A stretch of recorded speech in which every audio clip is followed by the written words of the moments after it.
Yo, what's going on, everybody? Welcome. Let's get the cameras pointed out. You guys don't want to see that Ram flag. I know we got some Ram haters. That's okay. They suck, and I know it. Not off to a great start. Okay. I left the gold chain. The gold chain is also not up behind me either. I forgot to put that back up. Welcome. Thursday, baby. That's what I'm talking about. We're getting through the week. We're piling through it. We're doing well. This will be the last show of the week, and then obviously we're going to do the post game after. Well, we're going to do the post game on Saturday. We've got some exciting news for Saturday. This is not just for people in Tusk Talk Discord, but this is for everybody. Yeah, we're not doing a Tusk Talk with Ty tailgate. That's not happening. Just a lot of things going on. 11 a.m. kickoff. It's supposed to be cold. It's dipping down to the 30s overnight. It means it's going to be cold all morning. So we're just, you know what? We're going to meet up at none other than Flying Burrito. That's right. We're going to meet up after the game, after the post-game show. I'm assuming I'm still going to do it here. And then I'm only about 15 minutes down the road, maybe 20, depending on traffic. I'm going to be there right after the live show. So this is for anybody going to the Texas game. Or maybe you just live in the area and you want to come hang out with the Tusk Talk with Ty, with the community, with Discord, and maybe some of the people you see here in chat. You see here presented. The names here. Am I on the wrong side of the screen? Should I be over here? I don't know. The people that you chat with normally, you'll get an opportunity to kind of mingle and hang out with everyone. Again, that'll be at Flying Burrito. Just know that. Just right. Do you remember that? Those of you who live in the area and you remember that ad they used to run? So, yeah. Oh, there we go. There's our Courtney Mims. That's what we're doing today. Courtney Mims call-in show. So if you guys have any questions or comments you want to fire away at us, we're going to touch on the Sam Pittman more or less. We'll get into it. We will get into it. That's right. There's the link. John, I don't know why I'm sharing the link on the page there that way, but I appreciate you, John, sharing that. Of course, Patreon. We're rocking and rolling on Patreon for sure. For sure. Brandon Hull says Green is starting. Yes. Yeah. I don't. Yeah. Is someone saying otherwise? If someone's saying otherwise, they're wrong. I'll take the Rams flag over the Celtics one, but whatever. There's not as many people. Listen, there's so many more NFL fans, right? Cowboy fans, Chiefs fans, whatever. I miss Flying Burrito and living in Northwest Arkansas. Flying Burrito is fantastic. They're not a sponsor, but their nachos, oh my God. Their steak nachos are part of the reason why I'm fat. That and a lack of self-control. I can't help myself around their nachos. Their nachos are just exquisite.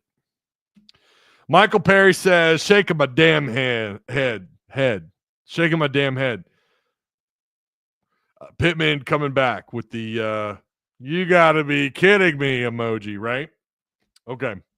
Make sure you guys like, share, subscribe. We did our post game last night. Arkansas got the dub over Troy. Good stuff. I mean, it wasn't pretty. I'm going to ask Courtney her thoughts on that. I am going to share the call-in link here in just a moment. But before I do, shout out to Direct Service Overhead, the Garage Door Company. Same-day services, quality parts, affordable outcomes, better than best results. Hey, man, they do it all. He's busy. Travis is a busy man this time of year because he does the best work. Free estimates, emergency service 24/7, 365 days a year. Give them a call, 501-244-3667. Again, that's Direct Service Overhead, the Garage Door Company, Central Arkansas and in Northwest Arkansas, Northeast Arkansas. Hell, I think he goes out of state sometimes. He's a busy guy, but they'll fit you in, man. Direct Service Overhead. Yeah, make sure you guys share the content. I appreciate those of you that have. I know a lot of you're not really on social media or you don't really do much with it. That's fine. Sharing is still caring, okay? Sharing is still caring. All right. Yeah, something else I was thinking about with last night, really quick before we get into the, before Courtney hops on. Arkansas basketball, we had some people that talked about Arkansas, Big Z not getting more boards, 2, 3 rebounds ain't enough. And that's fair. And again, we talked about that. But you know what? Arkansas was able to flip the script because of what they did in the second half, because of what Zvonimir was doing. Without Zvonimir floating around out in the perimeter, knocking down those threes, right? I mean, he did something historically that's never happened before. What was it? 6 blocks? Was it 6 blocks, 5 blocks, 5 blocks, 6 of 7 shooting. So 6 threes. That's never been done before. He also had 3 steals. He had 3 steals. Now, I'm not totally in love with the little bit of foul trouble he got into with the 4 fouls, considering he only got 22 minutes. That's, whoa. That needs, no, because I think they're going to rely on Zvonimir. I don't think you're going to ask him to do what he did last night every night. And I don't think he could if you asked him to go 6 of 7 to knock down 6 threes a night. That's just probably not gonna happen. But Zvonimir did something incredible last night. It's never been done before. But again, I will admit it was fair enough that you'd like to see him underneath, especially against a team that's not real big. You'd like to have seen him, help rack up some offensive boards. Arkansas only had 9 offensive boards last night. But the other point that I did not think we nailed home last night enough or hard enough was how good Arkansas's defense was. I don't know much about Troy, but I do know they've scored a minimum of 78 points in both their first 2 games. They scored 84 on Toledo, and then they went on the road to New Orleans, and they scored 78 points.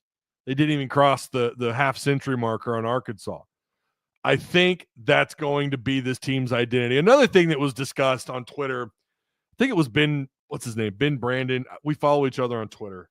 Really good basketball follow for Razorback fans for sure. He brought up the fact that Arkansas to maybe soften your expectations. And I think there is certainly a point there that I agree with, that when are these guys going to be fully healthy considering the roster size? I still think the 8 to 9 spots are, guys, there are people that would absolutely kill. There are programs around the country that would kill to have those 9 guys. However, Brazil, God love him, right? He is made of glass. John L. Davis, Nelly, still trying to get healthy. Thiero, like you've got just 3 or 4 guys that are it feels like we've seen this before.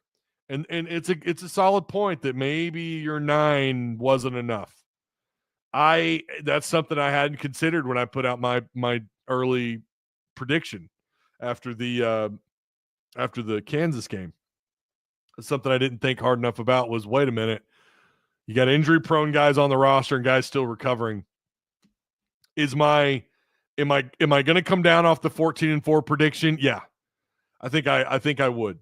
If you ask me like today, how you feeling? Because it's how this goes, right? After every game, you're not supposed to overreact too much to one game. You need to take a group of games and consider them all, and just base everything off of those games, off those played games.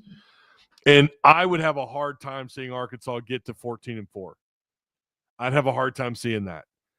I've also not really been in love with their little bit that we've seen on the road out of them.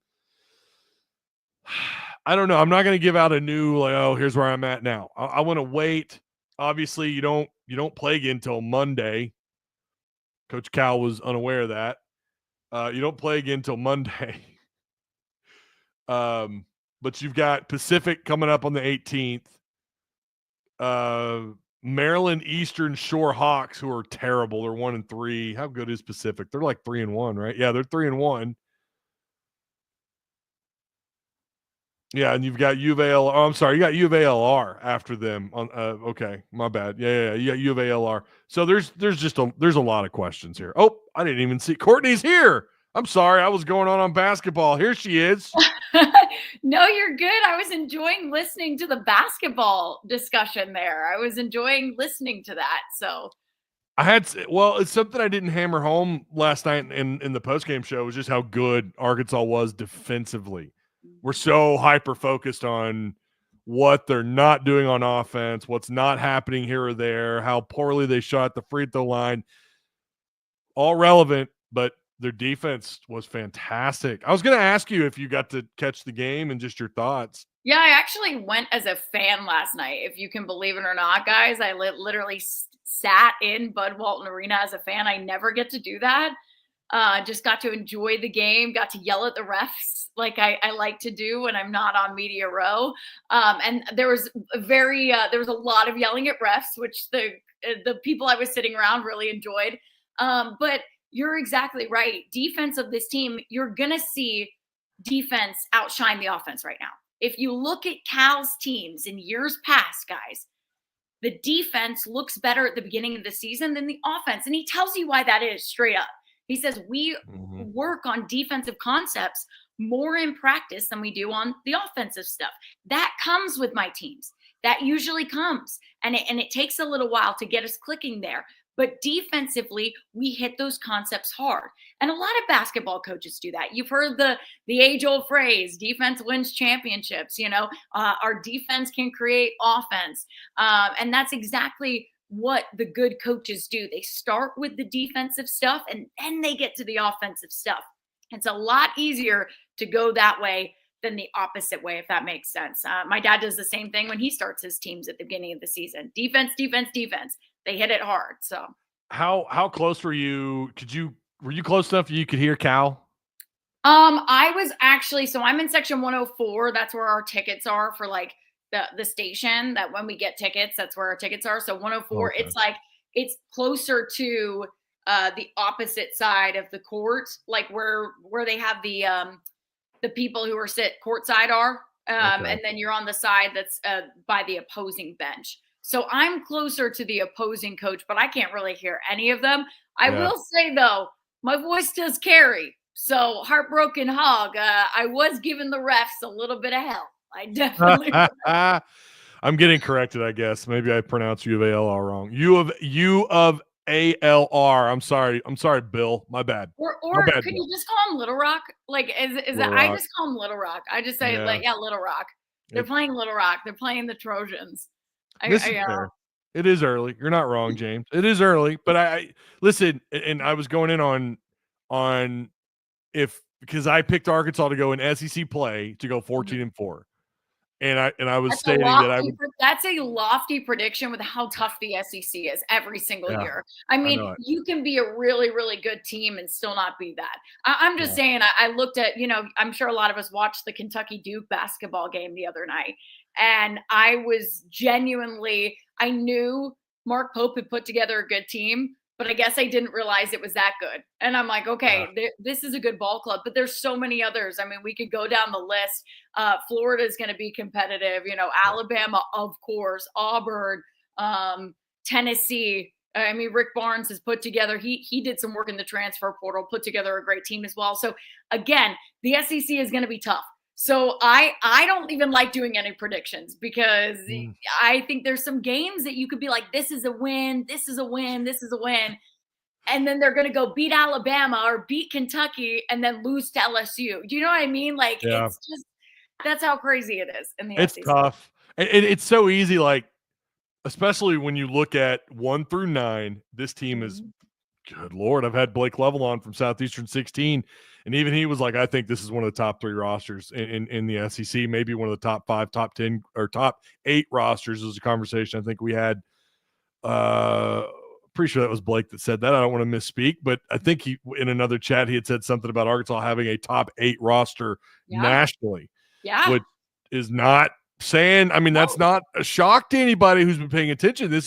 They are loaded. It's that playing with, that camaraderie, the energy level, the getting in sync with one another, the chemistry, being healthy, just being healthy, guys. Yeah. I mean, I'm impressed that they've been able to do what they have been able to do so far.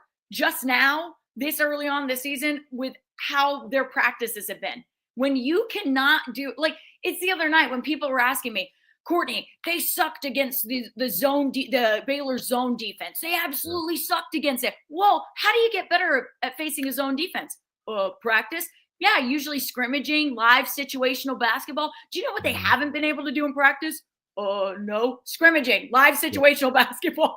They haven't been able to practice it. So it's like, I'm impressed they have been able to do what they've been able to do with how their practices have been so far. Exactly. Yeah, that's I think we did hammer that point home last night. They're not there because they can't practice. They can't scrimmage. They can't do this stuff yet. They're not 100%, and they're going to have to develop that chemistry as the season goes on. But absolutely. I have liked what I've seen defensively. I think this team is damn good. I cannot wait to see them when they're. I hope this isn't 2023 all over again, but when they become a well-oiled machine, right? Yeah, we know that 7 to 8 to 9 man. I doubt it goes to 9. We'll see. I want to see what that looks like when that rotation's nailed down. I think we have a decent idea of what that looks like, but yeah, a little bit right now. I still think he's playing with a few different guys and matchups and things like that. And so, I mean, I like what we've seen so far. I hold any, real criticism until we get a little further along. This non-conference schedule is going to tell us a lot about this team. I'll say that. Absolutely. Yeah, I think so too. Which is another reason why I stay away from doing full season predictions. I don't ever do those. I don't ever do those. Hate them. It just scares me. I don't like it. I feel like I don't know. I jinx them. I don't like it. I know it. Yeah. And then you're called all kinds of names. Hey, I will say this. So as we segue into football. Yeah. After fall camp, I said this is 6-6. This team is 5 to 6 wins. That's what it looks like they're going to be. Yeah, good, nice nailing it. I know, but a lot of people did. It felt very 6-6. I know I'm not unique in that way, but I felt. And one of the things I pointed out, Courtney, after spring camp and going into fall camp, and also coming out of fall camp, was the secondary was a little bit of a concern to me, and I was told over and over, "Nah, man, they're going to be fine." I'm like, "All right, well, we'll see." And it did start off like they're going to be fine. That hasn't been the case, but we thought Jalen Braxton was going to that would have that would have changed the opinion a little bit, but yeah. So with that being said, Sam, it's apparently the word's kind of out. Sam's going to come back for sixth season. How huge of an upset? This is how I have this question worded out. Hear me out here. How huge was that Tennessee win for Sam? No matter how you splice it up, the word around town is Sammy Pittman will return for sixth season as long as he gets one more win this year. You and I already said that at the beginning of the year. Like he's going to have to get to 6. That was the number because people in Discord were saying 5. No, it's probably 6. It's a bowl game. It was a bowl game. I strongly, and I think we can even pull up the receipts, you and I, because you discussed it. We discussed it. I think we can pull up those receipts, but I said 5, maybe a little. I think it's got to be bowl game. It's got to be 6. So, what? There's so many. Oh. I'm waiting with bated breath of what this question is. Are you upset? Was how this started with. And I just was like, okay, am I upset he's returning? Is that the question? No, Is it deserved? Is a 6th season deserved? I think that's such a good question. There's part of me that wants to say absolutely not. There's part of me that wants to say, okay, maybe I can justify it a little bit. Maybe. I think with how this season has gone and progressed, I think there were people that were expecting a lot more than 6 wins, expecting a lot more than just a bowl game. And I said this on a radio show not too long ago. I don't think the majority of Arkansas fans right now are happy with, and people in the chat chime in, let me know if this is wrong, but I don't think the majority of Arkansas fans are okay with a bowl game and going to a low tier bowl game and just doing that and being happy with that. Personally, I wouldn't with a coach that's this far along. I just wouldn't. I would be expecting okay, we're getting better, we're progressing. Everyone always says, okay, but he's made bowl games, 4 out of 5 of the years, barring the COVID year or whatever. I understand that. But like he's made bowl games, and that's a really good accomplishment. And I've gone, but is it? And ask yourselves this. I'm asking the fans here. Is that enough? Because for me, I would say no, it's not. And I would say when there's teams like Vanderbilt, where they're in they're being talked about, they're in a conversation, they're exciting, and I get it. They're not going to go to the college football playoffs, but it's exciting for that program. It's exciting to see the progression, and hopefully they progress even more. But I just feel like for Arkansas fans, I just don't think it's enough to just be, okay, bowl game bound. Oh, okay. I mean, I don't know. Maybe I'm wrong. But Ty, I mean, am I wrong in saying that? I don't know. You tell me. Well, no, because I understand the situation that coming in after, the last year of Brett Bielema, which was a nightmare, and of course the Chad Morris, year and a half or whatever it ended up being. Can they just erase those years? Can they just Right. And it set what happened with those games or those seasons, it set you up to where the bar became so low. Right. And now it's like, well, we're happy they got to 6th in year 5. We do have a caller on the line. It's Heartbroken Hog. It's Heartbroken Hog. Heartbroken Hog, let's go. What do you got? What is up? How are you guys doing tonight? What is up? Hello. Let's go. We're partying. That's right. So I will say I listened to Crane and Company, and Jake Crane did pick us to upset Texas. He thinks we can do it. Wow. But as far as I wanted to comment on the feeling of Pittman coming back, because I agree with you guys. I am so on the fence about it. Because on one hand, a 2-win improvement is pretty good. If we could improve 2 wins again next year, 8 wins, most people would be happy. But the 4-8 season just leaves such a bad taste in people's mouths. I think if he had gone 6-6 last year, I think things would be different for people. And getting blown out at home.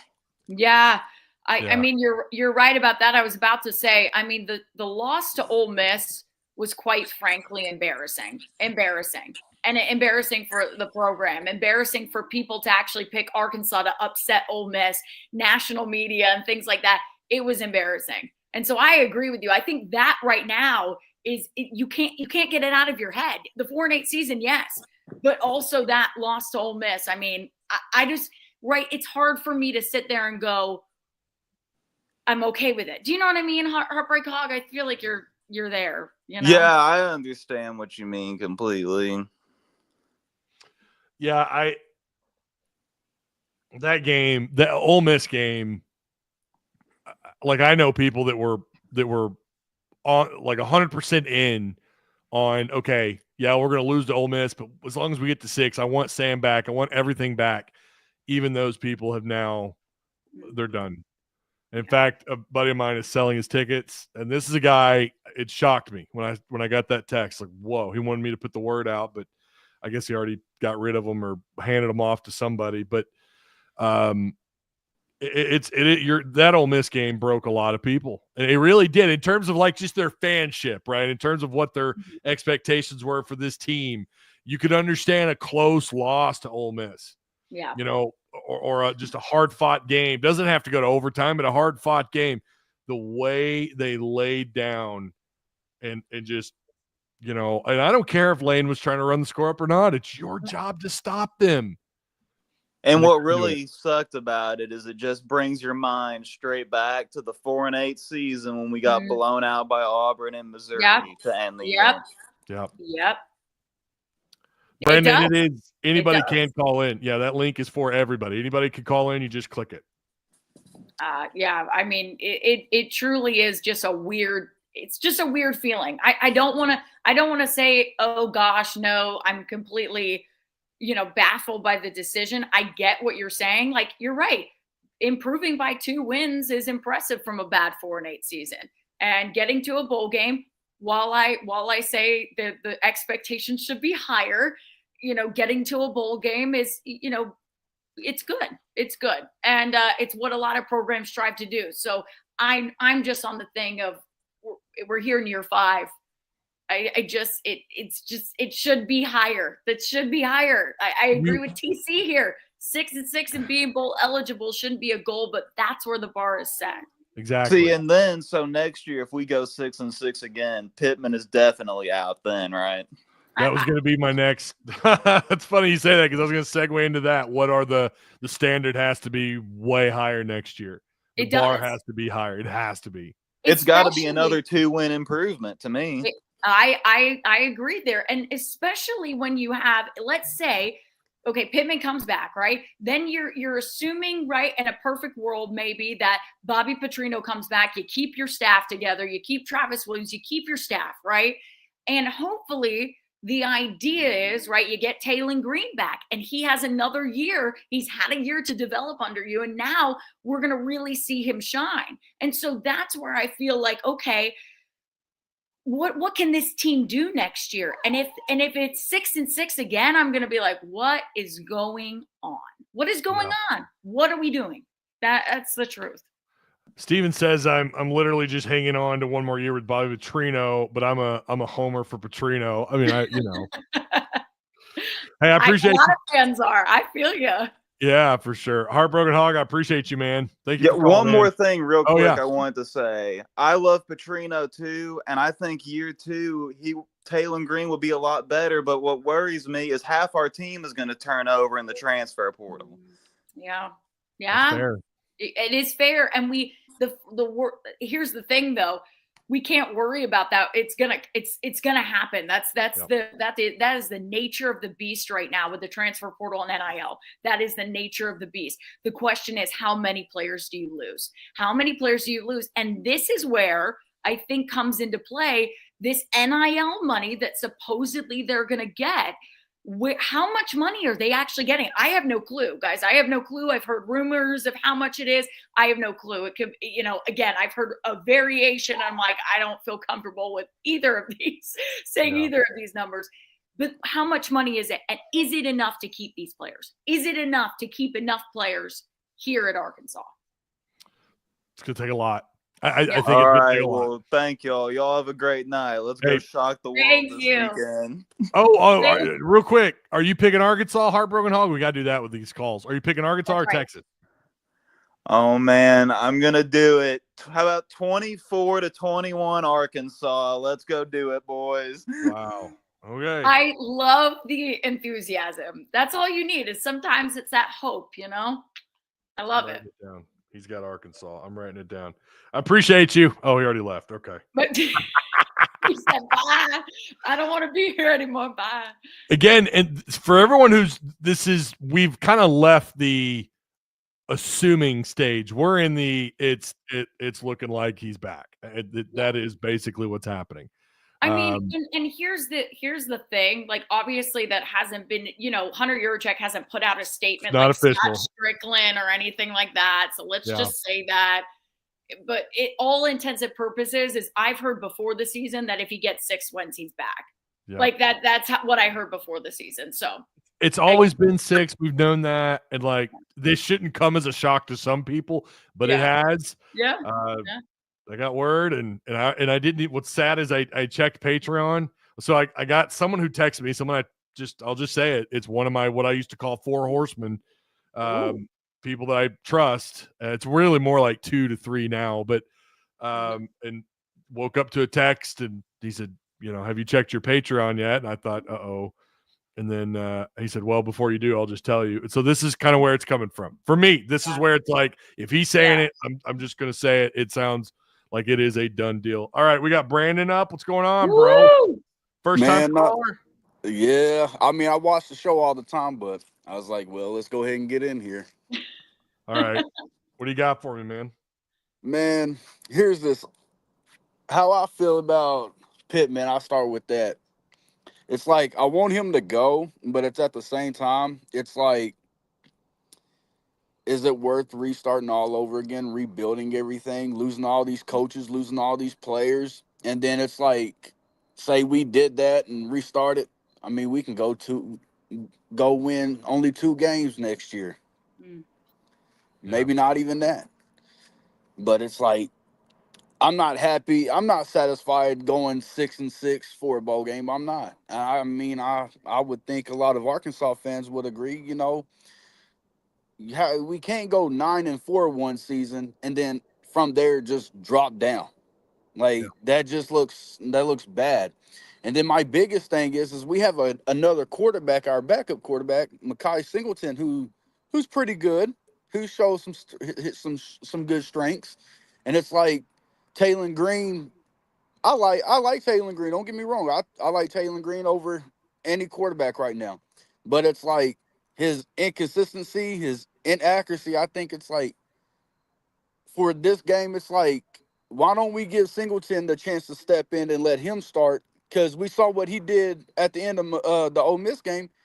And come on, dude look good. He did good. And every time he has got in, he's done pretty good. I mean, truthfully, he won us the Tennessee game, if you think about it, with that drive. It's like, why not let him get the chance? But overall, I mean, I'm done with Pittman. But it's like, I don't want to restart. And it's like, I feel like Singleton deserves a chance to shine. And yeah. So you feel like you're like a caught between a rock and a hard place. Like no matter what happens, it could be pretty brutal. You're not wrong, but there have been some coaches who've caught fire pretty quick. But the difference is a lot of them are not in the SEC, right? So yeah. Here's my biggest thing. How many players are we going to really lose at the end of this year? We have no culture. We have no culture at all. Why do you think Pooh Paul left us? When he went to Ole Miss, what'd he say? They have a culture. We didn't. Ty Washington and them are gone. How big of a distraction was that for the loss? That's fair. Pretty big. So it's like, overall, it's like, my biggest fear right now is I don't care if we lose Taylor Green. I like Taylor Green, but it wouldn't hurt me to lose him because we got Mekhi Singleton that I truly trust in. But my biggest fear is losing Malachi,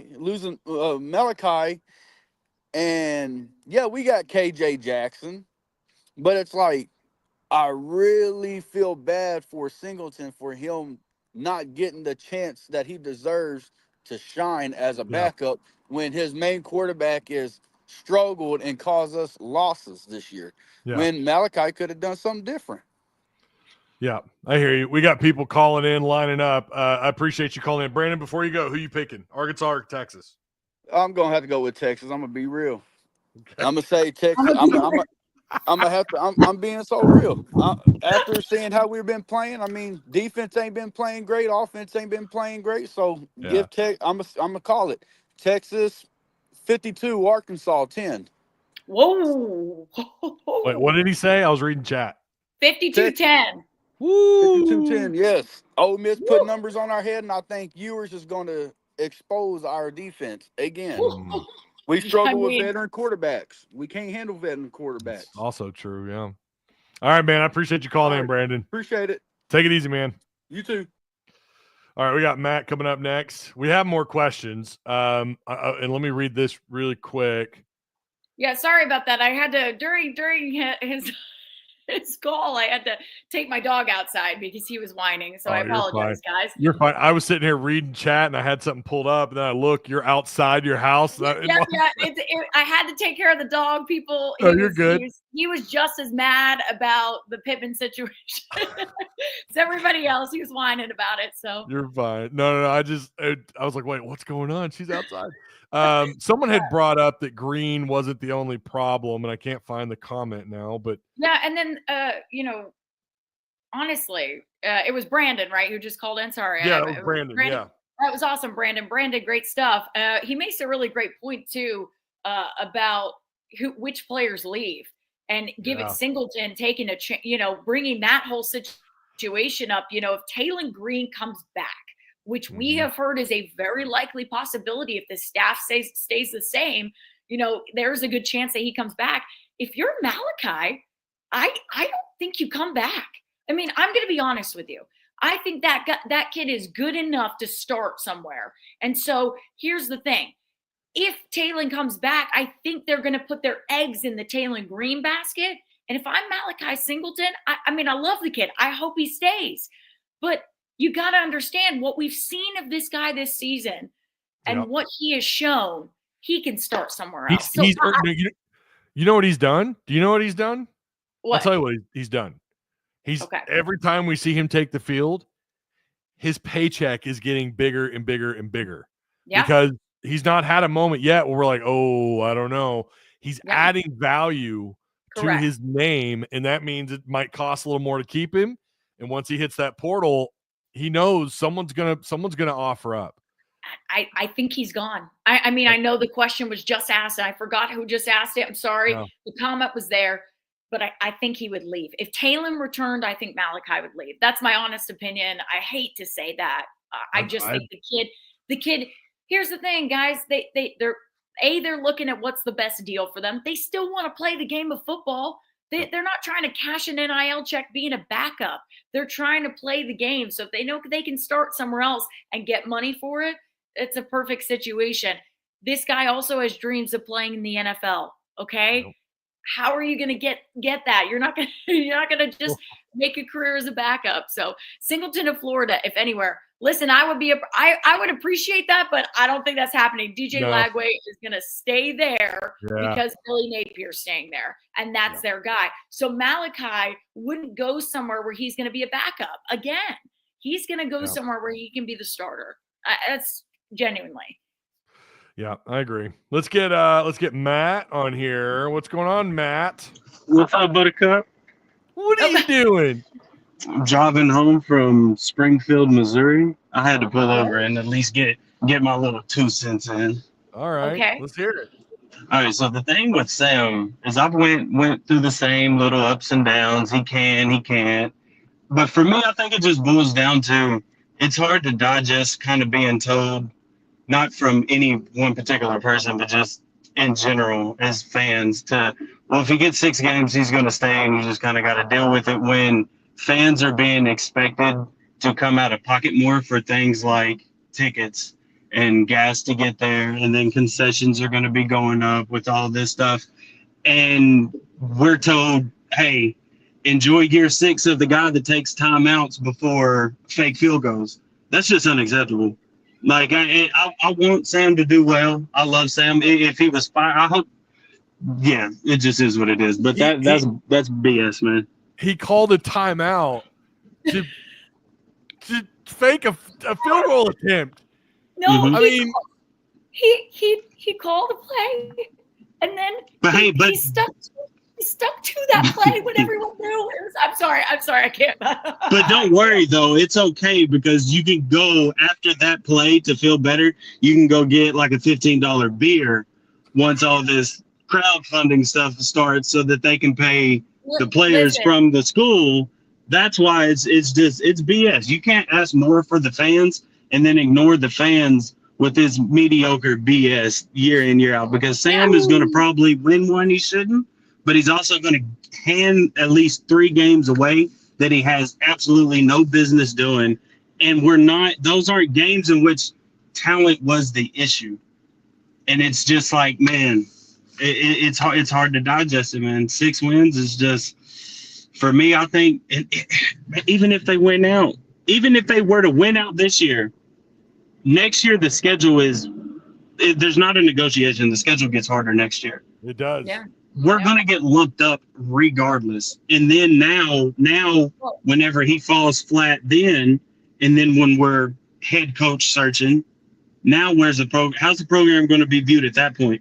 Whereas if they would have just pulled the plug this year, where there's not that much competition looking for head coaches, because it's not the NIL is just going to be what it's going to be. I don't see that getting better after what will happen next year. So it's just hard to wrap my head around. Courtney, and you're right, and you're totally right. You're every point you're making is absolutely 100% spot on. I think it's hard to ask the fans to give more money, especially when you saw with what happened with Coach Calipari. You bring in a coach that gets the fan base excited. Look what happened. They gave. That was the biggest day Arkansas Edge has had in the history of Arkansas Edge being around. So I think you're exactly right.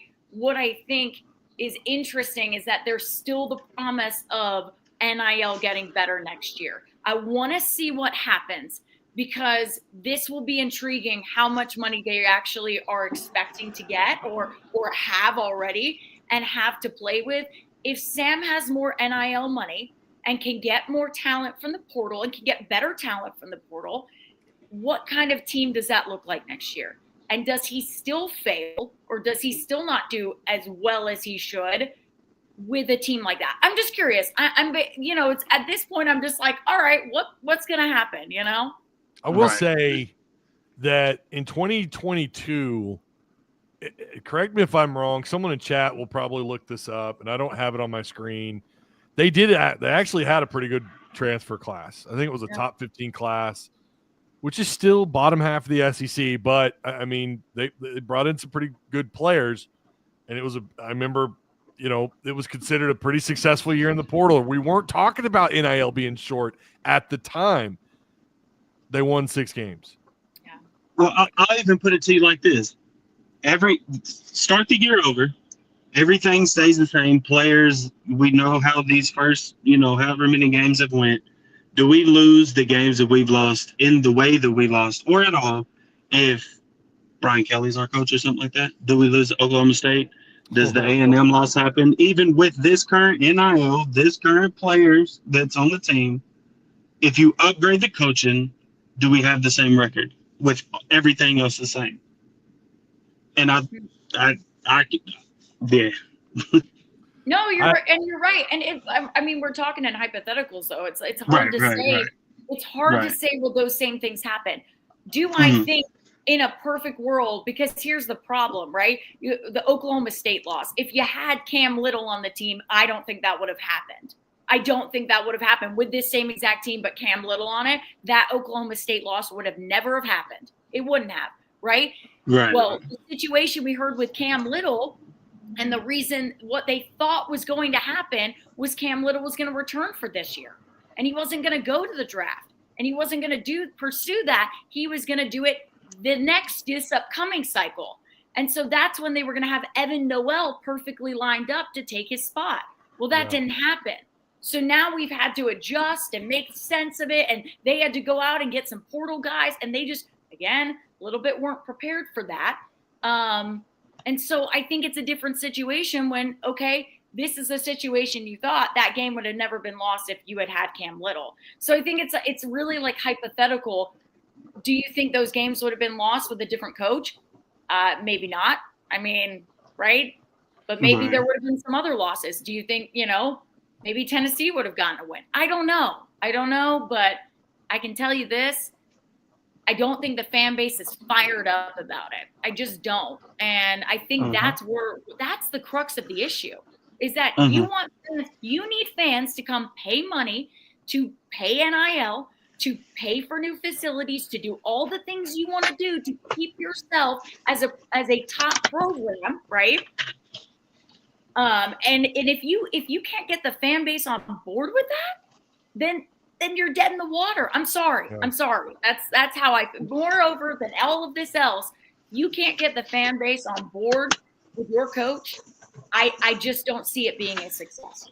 So that, and I agree, yeah. That 2022 class I was talking about, that's the same class. You got Jordan Dominic out of Georgia Tech, Matt Landers out of Toledo, Terry Hampton from Arkansas State, but more importantly, Dwight McLaughlin, Latavius Brini, Drew Sanders, Landon Jackson, Jaden Hazelwood. That was in the 22 cycle. So in that following season, they went 6-6. So they only got 8. Okay, to be fair, but I seem to remember that class finishing, or the transfer class, I should say, finishing. It's right here, finishing 11th in the country, according to 247 Sports. So I really think that Arkansas has hit the ceiling, and what has happened these last 3 years probably is going to be the norm. And like Matt brought up, I think it was Matt. I apologize. I've been doing research the whole time y'all have been talking. If it's a good thing, say yeah, it was me. Okay, if it was all good, then it was all Matt, right? Yeah. But to his point, like, it doesn't get easier next year. You're exactly right. Matt, I appreciate you calling in. Hey, who are you taking? Well, I feel like I know who you're taking, but I just need to hear you say it. Arkansas by 14. What? Shut up. No, it's gonna happen. But listen, hold on. This is what's exhausting though. Is that now, yeah, if I had to bet my money, yeah, Texas is probably gonna beat us like we stole something. But they can. It would not surprise me whatsoever if they won out. But that's what's so exhausting, is that they can both win and be blown out in any game on the schedule. Yeah. Either way, I'll be higher than a gallon of milk. Y'all have a good show, buddy. Y'all have a good one. I'll see you Saturday, Matt. Yes, sir. Yes, sir. Higher than a Y'all be gallon safe. of milk. I got to get across these state lines. I'm out of here. Y'all be safe. Matt's probably a wanted man, to be honest with you. These callers, man, they're good. I will say, you talk about the schedule next year, and correct me if I'm wrong, chat, but isn't it just this year's schedule but flipped? Like, it's literally the same schedule, but it's Notre away Dame games. with Notre Dame and at Memphis, I'm pretty sure. So yes, I think you're right. Yeah. But I'm saying the SEC schedule is like literally the same. Yeah. All right, we got Austin up. Man, I'm not even getting to my questions, but it's worth it. It's fine. I'm enjoying these callers, man. You guys are awesome tonight. I love it. Austin, what do you got for us, Trouble? I mean, sir. How the hell do I follow higher than a gallon of milk? How do I follow that? I don't know what do you got a phrase for how you're feeling right now? Unenthused, and I'm going to the game this weekend, and that sucks. Okay, there you go. That's all right too. I mean, I've been on the we got to give Sam the bad season, because he had the 9-win season, he had the 6-win season, and I'm a firm believer that if KJ doesn't get hurt during that 6-win season, that we probably win another game or two. But the facts of the matter is, But hold on. But what was the issue behind KJ? Yeah. They didn't have number 2 ready to go at all. Oh, yeah, no. I mean, I hear you're not wrong. Missing your starting quarterback is – yeah. And, of course, we've gone round and round with a certain person in Discord on that topic that I refuse to give him any credit on that. Wait, who? 1HB. Oh, okay. Yeah. But I mean, you're talking, you've regressed, and then you give us the excitement with the Tennessee win, and then you just, to be blunt, you just go and crap the bed about it. And I mean, we were embarrassed, quite frankly, against Ole Miss, and I listened to part of the game. I wasn't able to watch it, and after I heard like the 3rd or 4th touchdown, I was like, there ain't no point in trying to listen to this anymore. It's just more of the same. Yeah. And knowing the way things go, we're probably going to end up beating Texas and then turn around and lose to Louisiana Tech. That's just how I feel about the season. Anything could happen. Like I said, if they lose to Louisiana Tech, though, y'all, Louisiana Tech is so bad this year. It's a fireable offense. It is. Yeah. Like, he's done. So bad. If he loses to Louisiana Tech, I'm sorry to say, but I mean, he should get the Bielema effect and just, you don't even get to go to the locker room. Yeah. Pack your bags. I wouldn't. If I was Hunter Yurachek, I would be that is so embarrassing. I mean, not as like, that is even more embarrassing than the Ole Miss loss. Like, I mean, you oh gosh, I don't even want to think about it. Would there be, and we're projecting a little bit here, would that be the worst loss since maybe Citadel, or I'd put it up there, yeah. Yeah, it's gotta be. It's gotta be with how Louisiana Tech season is because again, guys, they are so bad. What was their? Didn't they just take on? Was it Jackson? It was someone. Was it Jacksonville or Jacksonville State? Their last game was. Oh my gosh. They gave the ball game away. Like it was like, oh my gosh. They're so bad. They're so bad. Link is in chat. My bad. I hadn't released it yet. I had people ask me where the link was. That's my fault. It's in chat. It'd be bad. Listen, they're not, knock on wood, they're not losing to Louisiana Tech. But yeah, I get the sentiment that anything could happen because I said, by the way, Enemy Insider is up. I don't have my prediction in yet. That's the last thing. I'll do that. I always do that on Thursdays. But I said Arkansas is the poster child of depending on which team shows up. They are the poster child of that this year. A lot of teams can make that claim, but I don't think any as much as Arkansas. Austin, who are you picking? Yeah. I want to go with the fandom and say that we're going to pull it out, especially since I'm going to be there. But I don't think it's going to be a blowout. But I think we're probably looking at another 1 or 2 loss game or one or two score loss here. So okay. Spread is at is it still at 16.5? Or was it 4? Oh, I thought it was at 14. Maybe it went up. It's 16.5. Oh gosh, it went up. Yeah. Oh no. Hold on. Wait. Oh, it opened at 16. It's down to 12. My bad. Minus 12. Oh, okay. So you're right. My fault. My bad. Arkansas, according to the matchup predictor, formerly known as the Football Power Index on ESPN, gives Arkansas a 14% chance. So you're telling me there's a chance? There's always a chance. There is always a chance. For sure. Always a chance. All right, man. You got anything else for us? I got you down. So far, that's Heartbreak Hog with Arkansas, Brandon with Texas, Matt with Arkansas, surprisingly. Okay, I'm here. And then Austin with Texas. Okay. Right. Looking forward to seeing you and the family on Saturday, Austin. Yes, sir. We will be there. Flying burrito. Yes, sir. All right. Take it easy, man. See you later. Yeah, we changed we're not doing a tailgate. We're just doing a meetup. Oh, fine. A little bit after the game, after I'm done with my post game, we're just gonna all meet up at Flying Burrito. The place that had a Cadillac run into it. Yeah, I actually witnessed that. Like I saw that happen. It was Are you crazy. serious? Yes, I was like, "What?" That Wow. was the craziest thing. I can't believe I was even on the road at the time. It happened. That's crazy. I literally witnessed that and was like, I can't believe I just watched that happen. So support your local businesses. Flying Burrito, I think they're down to this is their last location. It's wild to me because their nachos are so good. They're so good. They're so good. And I saw some people in Sorry. the chat. Sorry. I saw some people in the chat asking about the chances of Bobby P being head coach. Are they at 0, especially if they lose to Louisiana Tech? Just from what I know, I don't see it happening. I don't say it's at a 0% chance, but I definitely don't see it happening, only just because he has said so many times he does not want to be a head coach. He said it multiple times to the media. He said he likes to just do the behind the scenes. And one of the conditions, I know this one, they hired him and they changed the rules to hire him back.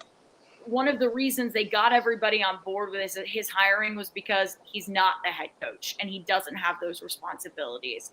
Yeah. So I think it would take a lot for him to be a head coach. That's just my opinion. Again, I don't think it's always. I don't think it's at 0%. I never say 0% chance of anything because anything can happen. But I would say it's very, very low. Sorry, I just wanted to answer that really quickly. I'll stamp that with something I've learned, and it's becoming my motto: never say never. Oh yeah.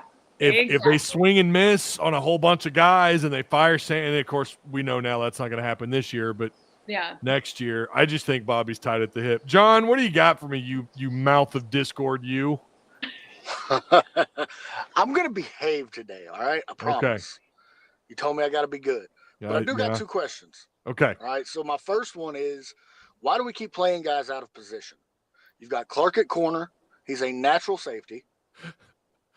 You've question. got Kudus. We had him at tackle. He's a natural guard. Yeah.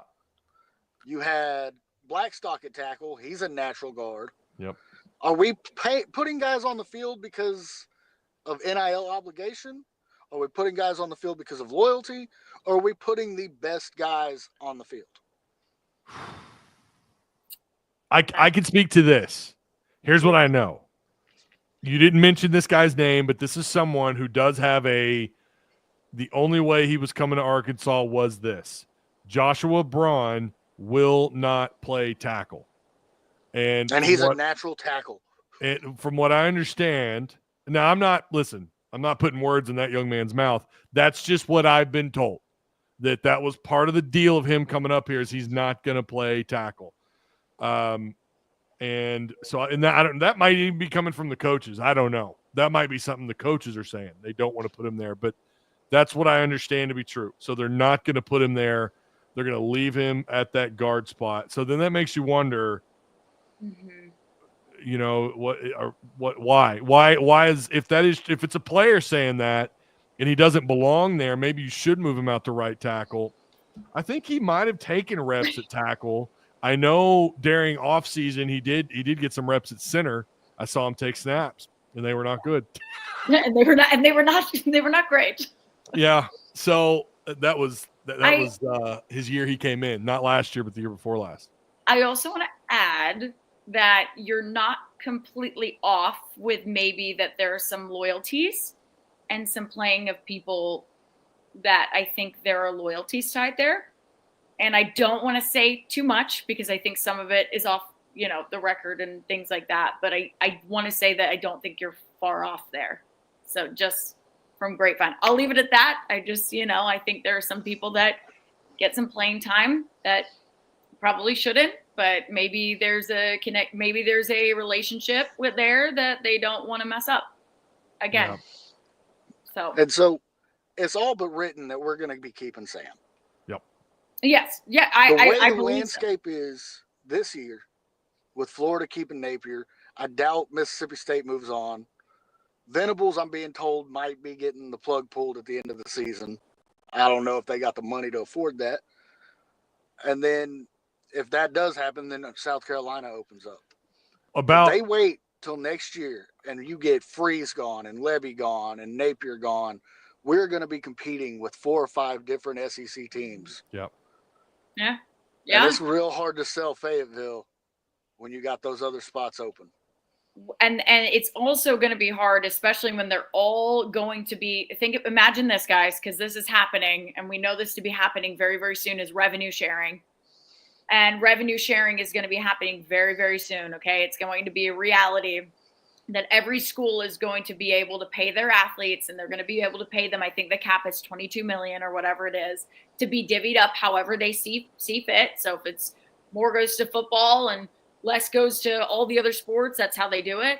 But I think it's also going to be hard if Arkansas is playing a little bit of catch up. If they are, I don't know if they will be. If some of these other schools are more prepared for it, I don't know. I know that's why Arkansas is implementing all these things that you're seeing, like these the increase in concessions, and Hunter Yurchek's trying to raise that money. He's trying to be ready for it. So I don't think they'll be behind the curve, but if they are in any sense, coaches will want to go to the school that they are best set up in a money situation. Yes. I'm telling you like it is. That is literally every coach. They could love Fayetteville. They could love Fayetteville more than any other city in the world.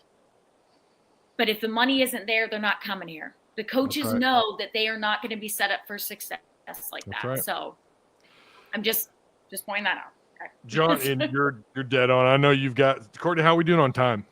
Oh, I got like 15, 20 minutes. Okay. All right. Let me John, who you picking? We got like 5 other callers, man. Oh my gosh. You're killing me. Come on, hurry up.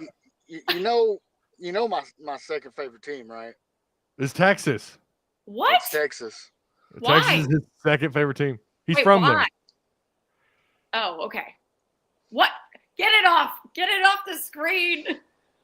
John, and just like that, you made so many enemies. What? I hate it, but I'm saying probably about 56-17. Okay. I mean, all you got to do is just go out, run 4 verticals, and you just flip the ball. I could go out and score 63 points against our secondary. He's not wrong. A lot of people could. A lot of people could. By the way, you know how many snaps you brought up Hudson Clark playing out of position? You know how many snaps he's taking at corner? How many? 142. How many has he played total? Total, not many because remember he got hurt. 181 total snaps. That is ridiculous. That man is a 140 of his center 180, fielder. yeah. Play him at free safety, let him read the eyes, and then you'll get 4 or 5 picks out of him. Yeah. Otherwise, that boy gonna be burnt like white bread coming out the toaster. We are killing it with the phrases. By the way, you're getting roasted in private chat, John. Just FYI. That's okay. I love you guys all the same. I'm gonna be pulling for the Hogs, man. I'm gonna be pulling for them. All right. It's, all right. Because I hate Texas this week. Yeah. Okay, well, we believe you. We believe you. You'll be with us in spirit this weekend, John. Appreciate you calling in, man. Yes, sir. Take it easy. Yep. Brad Caldwell, you're up next. Oh, nope. Well, I don't know why I did that. Brad Caldwell, you're up next. What do you got, man? What's going on, Mr. ASN? Man, it's the first time I've got a chance to call in and really sit down and watch for any amount of time since football season started. It's been insane. I bet, yeah. Tell you, I really appreciate what you're doing here. I think it's awesome content. Thank you. Man, I did have a question for everybody since I've just been listening for just a little bit. Is what was the expectation to start the season? I mean, for me, it was 6 wins. Yeah, okay. I mean, let's be honest. Vegas had Arkansas, right? I believe at 4.5 wins. I think that's what they predicted. So I thought anything better than that, so 5 wins, 6 wins, was going to be better than the expectation, right? Because there were people that literally said that Arkansas will not win more than 4 ball games next year. And so I think the expectation was 6 wins. I really do. But I know I don't think that's where it should be, but that's what I truly believe was the expectation. So, well, I guess what I'm getting at right there is that now we're here to where you're going to get to 6 wins most likely, and it's not good enough. Now, I'm not saying we're doing a great job by any means, and I'm not really sticking up for Sam Pittman. I'm just saying that the first predictions were below 6 wins. I personally even thought that when I looked at the home schedule, I thought there's no way. What's the path? What's the path to 6 wins? Tennessee, LSU, Texas, Ole Miss. You're not favored in any of your home games. How are you getting to 6 wins? And they've been able to do that. They've been better than what I have thought this year for a lot of the year. They've definitely had disappointing moments this year, no doubt about it. Obviously, the Ole Miss game was very disappointing. But at the end of the day, when you look at it, are they better than they were last year? Absolutely. They're a few pieces away, in my opinion, from being pretty good. Partly the offensive line is not. It's better, but it's a below average SEC offensive line. And I think that shows up, obviously, against teams that have better defensive lines, such as Ole Miss. They had trouble blocking Texas A&M. Taylon Green, it's hard to really make any kind of judgment on Taylon Green because he's running for his life. But I have personally seen Taylon Green make improvement throughout the year as far as how his pocket presence is better. The way he throws the ball down the field is better. He's not as erratic, I don't think, as he began the season. Now, don't get me wrong, he's not perfect by any means, and he does turn the ball over too much. But we knew that coming in. He was a Mountain West quarterback last year, 11 touchdowns and 9 picks. Now, I believe, this is just me, he's fantastically athletic, unbelievably athletic. I think that another year under the Bobby Petrino system, and he can be very, very good. Just from what I've seen. Now, I think he's got to have an offensive line in front of him. Again, when I go back and I think about the season, I think about what was my expectation to begin with.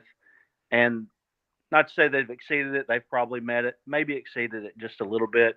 Obviously, 6-6 is maddening.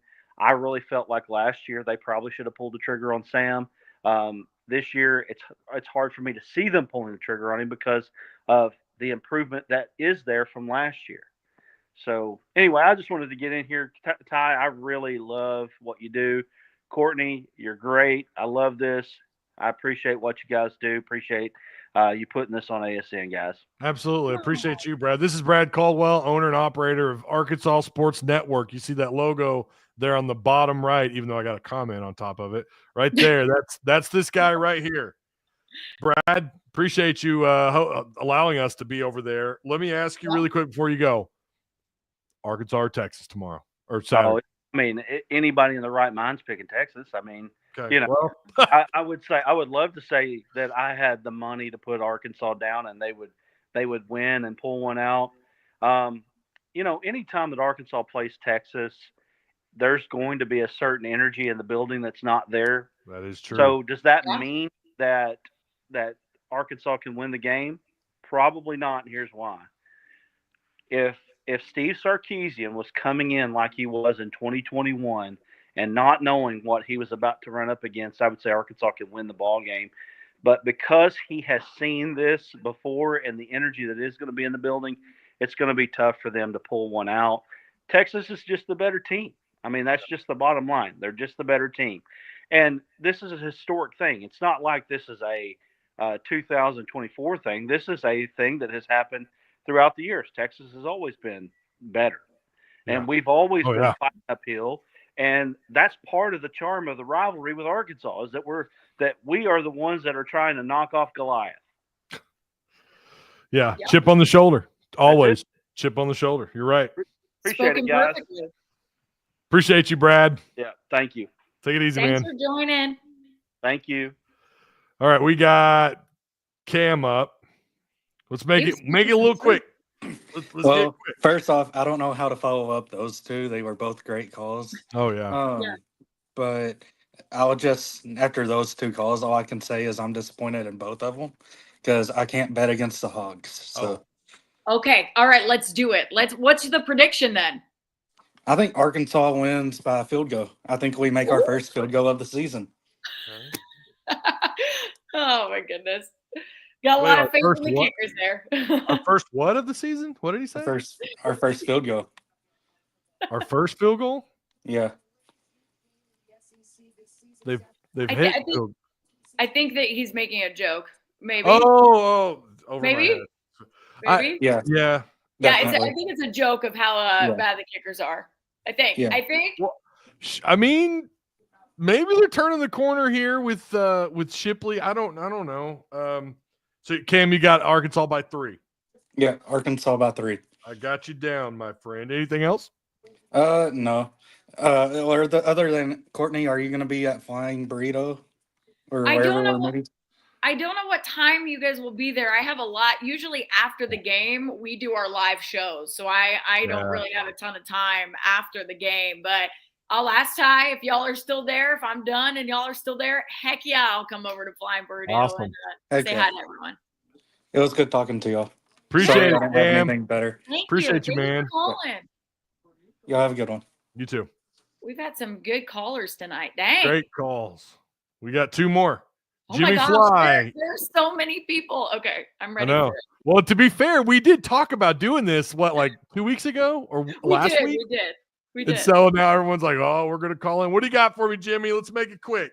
All right, real quick. I'm going to try to touch on all these subjects I just heard. So Sam Pittman should have been out of there. I don't understand how with the deficit in NIL, along with being Arkansas, trying to recruit, how do you show loyalty to players that are not performing and playing people out of position? Are you trying to get fired or no? Secondly, it's like I can't seem to put a finger on it, but for whatever reason, like the previous caller says, we get up for certain games and certain games we don't. When it comes to Arkansas versus Texas, Arkansas 12, Texas 59. I don't believe in them at all. They're going to have to show me. So Jimmy, all right. So Jimmy's got Texas by a wide margin. Oh my goodness. Yeah, Jimmy, man, they're going to have to show me. And post Sam, man, hey, I love Sam, man. I want to drink a cold beer with Sam on Lake Hamilton, but I'm starting to lose faith. And here's the thing about Taylor Green and Singleton. I'm gonna get off. Taylor Green is a great wow factor at quarterback. He does a lot of amazing things. He runs for his life behind that line because of his own progression issues when reading defenses. It's clear as day when you see Singleton in the game. He keeps the offense on time as well, which benefits Bobby P by his play calling. So if I'm Bobby P and I got control, I'm putting Singleton in the game because I'd rather much have consistency than that wow factor. And honestly, the real difference between Singleton and Green is the height, and Singleton's a better passer, clear as day. But that's all I got. Appreciate you calling in, man. So, all right, so you got Texas by a wide margin. I got you down. All right, man. Appreciate you, man. I will say to the Taylor Green, Singleton whole back and forth thing, like Taylor Green's stats have been getting better and better. That's just go look at them. They've been getting better and better and better. And I think they have a lot of faith in him, not only because of that factor is that he has been getting better and better and better, but I think also, and I'm not saying anything about Malachi here, but I just know that Taylor has been a real leader for that team. So I think there's some leadership in like making sure you go with your guy and showing that we trust in him and that we believe he should be the starter, maybe for some of the things that we don't see on the field, maybe off of the field as well. I will just add that little factor in there too of like, well, I do believe that's another reason why. How much would the narrative change? I realize it's just like 2 passes, but you remember that throw, was that Oklahoma State that he made to Broden in the back of the end zone and Broden dropped the ball? I think that was Oklahoma State. I think that was Oklahoma State. I think it was. Beautiful throw. And Malachi, I'm just telling you right now, today, Malachi is probably he's not making that throw. Now, to be fair, Broden dropped the ball. There was another game where almost the exact same spot, again, another drop. I think it was maybe Centennia. Yeah. His deep ball is actually pretty damn impressive. Yeah. Malachi is 2 of 4 on throws 20 plus yards. He's 2 of 4. So he is 50%. That's on a very, very, very small sample size. Green is 19 of 44, 43% with 6 touchdowns, 2 picks. PFF has him at a 92.2 on balls thrown at 20 plus yards. So there are throws that Green can make, Malachi can't, but I do agree it does seem like the offense moves smoother and faster with Malachi at the helm, but we still just don't have a large enough sample size between the two other than the Ole Miss game. And Courtney, I don't know how you felt about that. Yeah, there were some players for Ole Miss playing hard.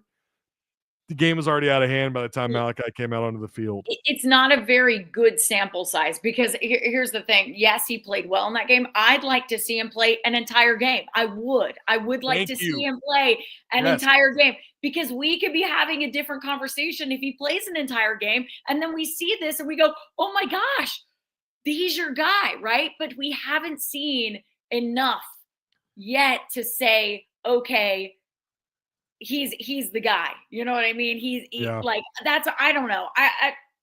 Again, I could be totally wrong, but I just feel like you got to have much, I just feel like you have to have more. That's I my thing was after the Ole Miss game, and I caught some heat for it, but I don't really care. I'm going to stand by it. Would Ole Miss, by the time Malachi came in, they were done. The job was done. They had taken Arkansas out to the woodshed. They weren't playing. Go back and watch his runs. They're great runs. He's you and I have seen him in practice. That dude can run. None of that surprised me. Go back and watch how Ole Miss is tackling him. They're going for the pass. They're trying to tackle him up top, and there's not even a lot of effort there. They were checked out. They were done. You see it all the time in football. The opponents with the starters on the field are just like, you can watch them on the sidelines. Go watch Ole Miss. What are they doing? They're acting up. They're going crazy. They're not focused. It's not the same as if they were playing. I think you're right. And Brandon says he won us the game against the top 4 team. He did. He absolutely did. And that was where I kind of went, wow, Malachi, he really proved a lot of people to prove to a lot of people that he could handle this job, that he could be put in at a game in a high pressure situation and handle the moment. That's what you always worry about with any of your backups is, can you come in not playing a single snap before a high pressure situation, game on the line, and do your job? And he did. And that's where I'm like, well, this is where the conversation gets interesting, because I'm like, maybe they should play him more. But I'm not even saying start. Maybe just play him more. See how that goes. I'd like to see him in the Texas game. I really would. I would too. And I don't. People think I'm coming off anti-Malachi, and I'm not. I love the dude. Yeah. I've liked what I've seen going back to his first time here, seeing him at practice. Like everything about him. But again, like you said, I want to see him when, the opponent, it's 15 minutes to go in the first quarter, right? Not, and it's a tie game 0-0, not when he's coming in and the other team's already checked out. That's all I'm saying. He is a baller. The dude can make plays. He's shifty. He's got a good quick release. He knows where he wants to go with the ball. Sometimes I thought through camp at fastball, he maybe forces some stuff. Yeah. But you know what? He's good enough. I think that he's earned that right for an opportunity to play. I'm all in on Malachi, which was the other segue I was going to make earlier was if you get all these guys back, Courtney, let's say, so Sam's back, you get Bobby back, whatever changes you make elsewhere, doesn't really matter. Yeah. What are we looking at a legitimate quarterback battle in the offseason between these two? I would say you have to. If Malachi stays, I don't even think he stays. So that's the thing. Like if you're asking me, do we see a quarterback battle? Probably not, because I think they're going to move forward with Talon, and I think Malachi's going to go. That's my honest opinion. Now, if there is some conversation, let's say Malachi comes into a game, maybe I don't know what the situation could be, but if Malachi comes into a game in either Texas, Missouri, Louisiana, whatever it is, and showcases, oh my gosh, this guy is absolutely incredible, we have to give him a shot, and maybe they have that conversation with him, I think he is a very talented quarterback. I just think Green wins the battle. Oh, wow. Someone just said that. Charlie Shepard says Green wins the battle if they have it, period. Yeah, I think Green wins the battle. I think they do. Too. And they have stock in him. Bobby went out. Here's the thing.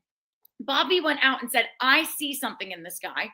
I want him to be my quarterback. And he's going to put stock in that. He is literally going to put stock into that decision for him. And he's going to say, look, I'm going to stick with this guy. I'm going to develop him. And already we've seen his stats improve. We have go and look at his stats. You can go look at them yourself. We have seen him improve. We have. And so they think they can build off of that. I think Malachi Singleton is good enough to start somewhere else. And I think he knows that. So, and that sucks. Yeah. That's what sucks. Like, I get the criticism of Green this year because he has been a bit of a turnover machine. Yeah. But I'm telling you, like, for the people talking about, well, we won that game because of what Tennessee, in other words, we won that game because of the touchdown by Malachi. Again, Tennessee was a strategy. They let him score. You literally watch a guy do this when he was trying to make the tackle. You watch him do this. They're clearly not trying to tackle him, but he did up until that point. Was great, right? I thought he was really good. It's a weird thing. Green is, you like you said, you want to build off of the good that you got out of him in the second half of the season. Yeah. The offense does run pretty damn good though in Malachi. It's such a toss up, Courtney. Like I mean, look, I'd love to see a QB battle, because then you'd actually have Malachi probably stick around to see if he could win that. But it's like one of those things where I just see them putting the stock in Green like they already have, and then Malachi going somewhere else. That's the situation I see playing out. So we've got Cade. Sorry, man. What's up, guys? I just noticed you were down there. That's my bad. Oh no, you're good. Pleasure to talk with you guys, Courtney and Tusk Talk, the two best in the business. Hey, appreciate you. Hey, we love that. Thank you. You're welcome. Been watching y'all for a little bit. I just decided to call in. So we're playing Texas. Number one thing, don't hurt Quinn Ewers, or we'll have to see Arch Manning, and then we'll be on the highlight reels forever, Well, right? you might see him anyways. Right, we Maybe. might see really. Yeah, they might put him in if things look pretty bad. And then my prediction is that the Longhorns will lose if we can protect the quarterback. So 27-24 Arkansas. Wow. Okay. But we have to protect the quarterback, and we have to have Talon, because I think he has a higher ceiling than Malachi. Malachi's very good, though. Malachi's very good. Yeah, he is. He's more athletic. I believe he's taller as well. He is taller. So- He is taller. Yeah, I think that's what they really. That's why they liked him going in, because Bobby Petrino said, and you can listen to the press conference he did at the start of the season. He needs to realize his height. He can see over everybody. He needs to realize that he's a very tall QB. Yeah, exactly. So if we come out angry from 2 weeks ago, get a little healthy over the bye week, I think we can do something. And then Sam Pittman will be 2-0 against Sarkisian. Yeah. Wouldn't that be something? Yeah. 2-0 over Sark. That'd be insane. I think if Texas has a chink in the armor, right? If there's one thing that they may, and again, they're very talented in every way, but they're a little bit where there's like, okay, there's a little tiny bit of a drop off is in their run defense. So if Jaquindon Jackson is healthy, and I think I feel pretty good about him playing. I mean, I really do. I feel pretty good about him playing. So if you have a healthy Jaquindon Jackson back and you can kind of capitalize there, get your game going on the ground, I think there may be a small chance. I say a chance, guys, a small chance, but there may be a chance to capitalize there. I will say that. That's how we. Oh, sorry. Go ahead, Kate. That's how we beat Texas last time. We just ran the ball up their throat. Yeah. They couldn't stop it. They couldn't stop it. They just, I mean, and it's similar this year. If you look at their run defense stats, it's similar. And I will say this too: who is Texas's biggest opponent this year? Who have they played? Michigan. What's their biggest win? Michigan. And Michigan. Michigan. That's their biggest win. Okay. All right. Well, and Michigan's not good. No. Yeah. So I will say this: they're a good team.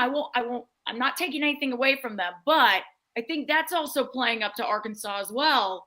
Is that I think that Arkansas has played a lot of really tough competition. They haven't shown their best in front of that tough competition all the time, but maybe that will play into it. We'll see. Yeah. We'll see. Again, a little bit of faith for people out there. Look, I'm being nice. I gave a little bit of faith. Yeah. Some might argue their best win was actually at Vanderbilt, but listen, yeah. I mean, listen, don't hate on the Vandy boys, okay? Don't hate on them. Yeah. I mean, we've seen this year, no one thought we were going to beat Tennessee, and we just came up there and dominated them. Yeah. And then rushed the field. And No one thought. And Tennessee, the big thing that we were saying all week long is that they were getting a lot of hype, but who have they really played? Who was their biggest competition until Arkansas? And that held true. So again, I'm not saying that Arkansas will win this game. I don't have a lot of high hopes after what I saw they put on the field against Ole Miss, but there's a little bit of hope. There's a tiny baby what is it? The ESPN analytics, there's that 10% chance. Yeah, the formerly known as Football Power Index. Yeah. There you go, the Football Power Index. There you go. That's why they're giving you that's why they're giving Arkansas a 10% chance. Kate, I appreciate you calling in, man. So you've got Arkansas. All right. Yeah, so Arkansas 27-24. All right. So we've gotten more Arkansas, right? Is that so 1, 2, 3, 4. Yeah, 4 Arkansas picks. all And right? we've had a bunch of calls. We've had 1, 2, 3, 4, 5, 6, 7. Are we at 8 calls? My goodness. I think we're at 8 calls. I think there have been 8 callers, which have been all awesome, by the way. Every single person who has called in has been awesome. I mean, gosh, we need to do these call-in shows more often. I like hearing from everybody. We do. And we still have to great. put together our nerd thing that we wanted to do. Well, we're doing the nerd thing. Do you by any chance you by any chance know Stephen Hamner's prediction? I bet he has Texas. I'm sure he does have Texas. He picked I'd have to Oklahoma. ask him. I'll get him back on soon too. I'm sure he's taking Texas. Yeah, he picked Oklahoma State that one time, and that loss is not really looking very good. They're like 0-7 in the Big 12. It's bad. Oh, Yeah, I know. It's so bad. Ugh. Yeah, it is. Don't All right, kid, I remind me. appreciate you, man. All right. Take it easy. Thank you. Oh. I cut him off. My bad. What were you saying? No. My bad. Oh no. I was just saying, all right, you take it easy too. No, you're good. That's my bad. No, you're good. What's going on here? If you look at Texas's only loss, everybody was picking Texas over Georgia, so Yeah. That's maybe fair. maybe it'll get to their head a little bit. Listen, you never know what Georgia team is going to show up. I mean, let's be honest, right? I mean, Yeah. I didn't know what Georgia team was going to show up against Texas, and That was crazy. That was crazy.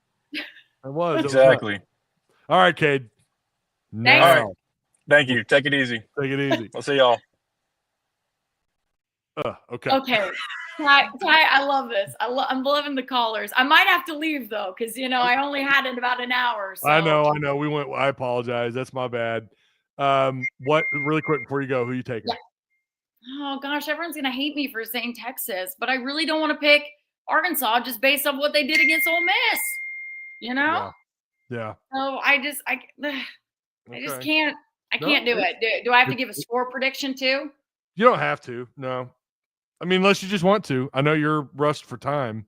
I don't. I'll have to think about it. Maybe It's like a tough one. 48 to. I'm going to say Arkansas can score a little bit. 48 to 24. 48, That's 24. Okay. That's what I'm going to go. That felt right. There you Yeah. go. That felt right. That's you know what? There you go.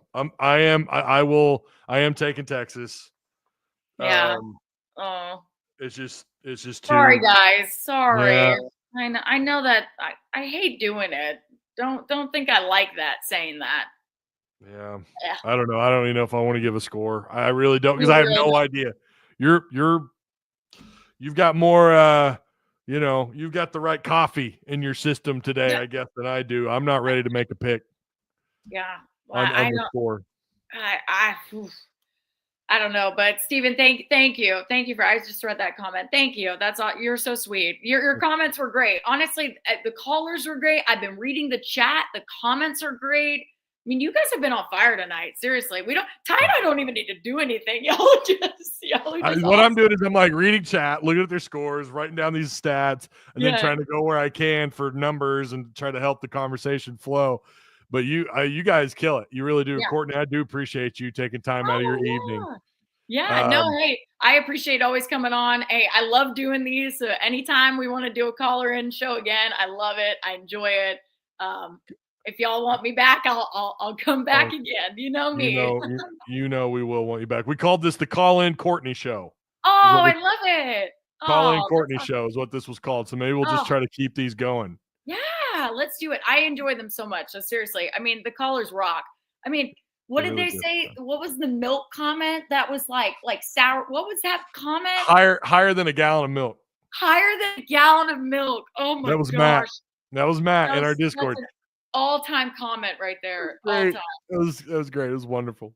Yeah, Heartbroken Hog was great too. He was our first one. So thank you for chatting tonight. And yes, join the nerd chat on the Discord because I'm in that, and that's where we're gonna start our gamer stuff. I really we have to do Baldur's Gate. We have to do it, guys. Once football season is done, please, Baldur's Gate. Yeah. We'll set up a dedicated night maybe, and then that way we could play. I'm all about it. We can do the campaign. That's right. I'm looking forward to it. Hey, listen, I re-downloaded Baldur's Gate 3 and I downloaded Final Fantasy 10. I'd never played it. It's a good turn-based combat. Nice. So I'm trying to get the turn-based combat. Yeah. Yeah. No, that's awesome. I have been so strung out right now on Call of Duty 6, and especially zombies, y'all. That is like my jam. This one is so good. So that's what I play. If anybody wants to play Call of Duty, come hang, especially zombies. Mainly There you just go. Suns. And you know where to find us. We're in the Tusk Talk Discord. You guys make sure you join it. John is sharing the link. Yes, John. Appreciate it, John. All right, Courtney. We'll have you back on soon. Yeah, let's do it. Thanks, guys. I enjoyed it tonight. Hey, hopefully it's not as painful on Saturday as we all think. Okay? Like, let's just hope for that, right? Hopefully we're wrong. Yeah. Yeah, Hopefully exactly. I hope I'm so wrong. I would not be happier to be wrong in my life than that. Yeah, for real with Texas, because it's Texas hate week. We hate Texas still. All these years later. First official conference game between these two since Arkansas was in the Southwest Conference. So it's a big deal. Looking forward to it, and I'm looking forward to seeing everybody too. Courtney, I'll let you go. Have a good rest of your evening, and I will talk to you soon. Talk to you soon, Ty. Thanks again, guys. Appreciate y'all. Take it easy. So, yeah, Saturday, don't forget. Oh, there we go. Saturday, don't forget, the meetup is happening. Can I do this? Will this work? Hold on. Which one is this? Oh, no, that's the wrong one. I was going to do the Saturday meetup post game. It's not working. There we go. So we will be, that will be happening Saturday after the game. After I'm done with the live show, I'll meet you guys there at the, again, it's Flying Burrito on 71 Business in Fayetteville. So, always awesome to have Courtney on. I love that she takes a little bit of time out of her day to do these. She doesn't have to. She's in our Discord. She's a part of the community. She's one of us. And we couldn't be more honored to have her a part of this community. If you guys want to join, like I said, John's got the link in the chat. This will be the last time I talk to you guys, for some of you, the few of you, until Saturday. Looking forward to meeting you guys, putting some faces behind your names. I'm really looking forward to it. You guys have, for those of you traveling out of the country, Megan's coming in from Canada. We've got Mac, who's driving. He just now passed the Arkansas state line he's coming from Alabama. We got Austin and his family. We got they're coming up from Star City. I mean, we got people coming in from all over the place. Of course, I've met Austin, obviously. But again, looking forward to seeing him and his family again, meeting his baby. So we'll be doing future meetups. We're going to try and make this a more normal occurrence. They're challenging because it's like herding kittens. Some people back out. They're all in the beginning. Everyone's all in the beginning. And then the closer you get to the date, can't make it. I get it. Life happens. It's understandable. But these things they can be kind of challenging. And sometimes, you feel like, what's the point if only one person, two people are going to show up? This might actually be quite a few people. So again, I'm looking forward to meeting all you guys. Whether it's just one of you anyways, I'd probably still show up. You guys know me. I'm pretty accessible. I really hope Sam doesn't come back. It's been such a great 2 weeks of my life right now. Sam would really put a fork in the great oh my goodness, it's a Trump comment. Hold up, I'm doing the Trump. You guys see that's the end zone celebration now, doing the Trump.